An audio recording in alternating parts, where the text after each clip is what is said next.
Imagine this. You're working on a generator. The familiar hum is suddenly drowned out by an unearthly shriek. It's a sound that chills you to your very soul. This isn't just another monster from the entity's twisted collection.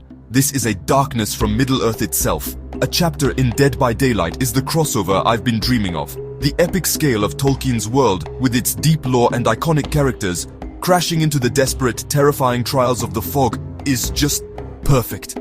It's a chance to see legends stripped down to their core, facing a primal fear that no orc or Uruk-hai could ever match. And who better to bring that fear than the Lord of the Nazgul himself? The new killer is the Witch King of Angmar. His presence alone would change the entire feel of a trial. He's not just a physical threat, he's a being of pure dread. His weapon would be his iconic jagged Morgul blade. Each swing would feel heavy and malicious, a tool designed not just to wound the body, but to poison the spirit. His footsteps would be silent, replaced by the faint, unsettling rustle of his ancient robes. The entity has found a powerful servant in the Witch King, one who has commanded armies and brought kingdoms to ruin. Now, his entire focus is on 4 terrified survivors, and he has all of eternity to hunt them. The Witch King's power would be called Black Breath. This isn't a simple attack, but a creeping aura of despair. As he gets closer, survivors are afflicted with the status effect.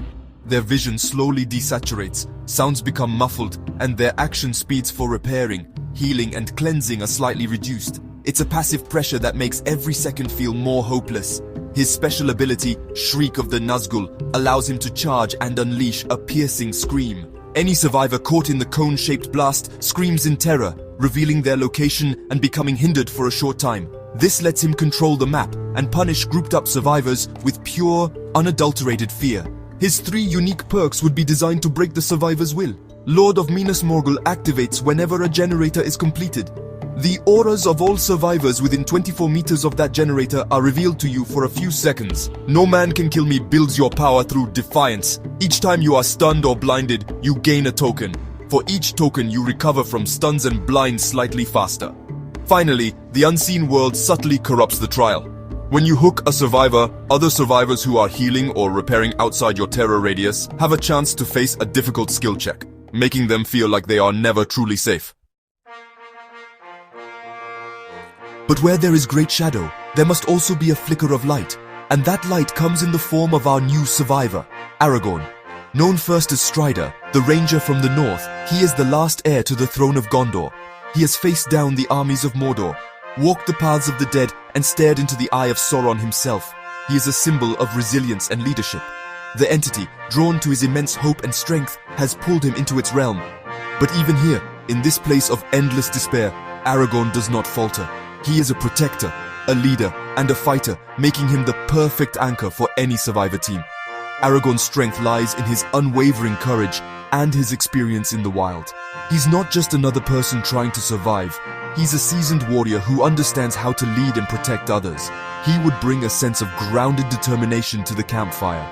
His perks reflect his journey from a lone ranger to a king. They are designed to help not just himself, but his entire team, fostering a sense of fellowship in the face of overwhelming odds. He is the kind of character who would run toward the danger to save a friend, a beacon of hope when the killer is closing in and all seems lost. His first perk, Ranger's Resolve, shows his grit. After you are unhooked or unhook yourself, you do not leave scratch marks or pools of blood for a short period. This gives you a real chance to escape and reposition, turning a desperate situation into a tactical retreat. It's that classic Strider move, melting back into the shadows to fight another day. It allows him to be a daring teammate, knowing he has a way to get out of trouble after making a risky save. His experience in the wilds of Middle-earth has taught him how to disappear when he needs to most. His other perks are focused on teamwork. Heir of Gondor is a leadership perk. While you are healthy, other survivors within your vicinity get a small speed boost to healing and unhooking actions. It's like his presence inspires them to act more decisively. His final perk, Anduril's Flame, is for those moments of true crisis. Once per trial, when the exit gates are powered, you can press the ability button to instantly heal one health state and gain a short burst of speed. It's that final push, that refusal to give up, that embodies the spirit of the man who would be king. It's the for Frodo moment of Dead by Daylight.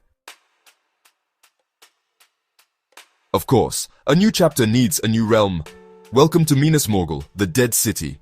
This map would be an absolute nightmare in the best way possible. The entire area is bathed in a sickly, ethereal green light, emanating from the central tower that dominates the skyline. Twisted dead trees claw at the sky, and winding stone paths lead you through crumbling ruins and past silent, watching statues. The air itself feels heavy and corrupt. The main building would be the Tower of Sorcery, a multi-level structure with a confusing layout of winding stairs, cursed libraries, and ominous balconies, making it a powerful and dangerous loop for both sides. The map's layout encourages a mix of stealth and bold navigation. The outer courtyard is a dead zone, a field of cracked stone and withered gardens with very few pallets or vaults, making it a terrifying place to get caught. You'd have to use the winding causeways and bridges that cross over a river of glowing green sludge to get around. These bridges are narrow and offer little protection, creating high-risk, high-reward pathways. The Killer Shack, a staple of every map, would be reimagined as a dilapidated orc barracks, its familiar structure twisted by the city's dark magic. One of the unique features of Minas Morgul would be the Wraith World echoes. In certain areas of the map, particularly near the tower's base, survivors might see fleeting glimpses of ghostly figures or hear faint whispers on the edge of their hearing. These are purely atmospheric effects, but they would add an incredible layer of psychological horror. They don't affect gameplay directly, but they keep you constantly on edge, making you question if that flicker of movement you saw was just an echo or the killer himself closing in for the strike. It's a perfect way to translate the feeling of the unseen world into the game. The basement would be located deep within the dungeons of the tower, a truly horrifying place. Instead of the usual hooks, the sacrificial hooks here would be cruel iron cages hanging over a pit of glowing green energy. The generator placement would be tricky, with some located in exposed courtyards and others hidden within the treacherous labyrinth of the tower. Navigating Minas Morgul would be a test of nerve.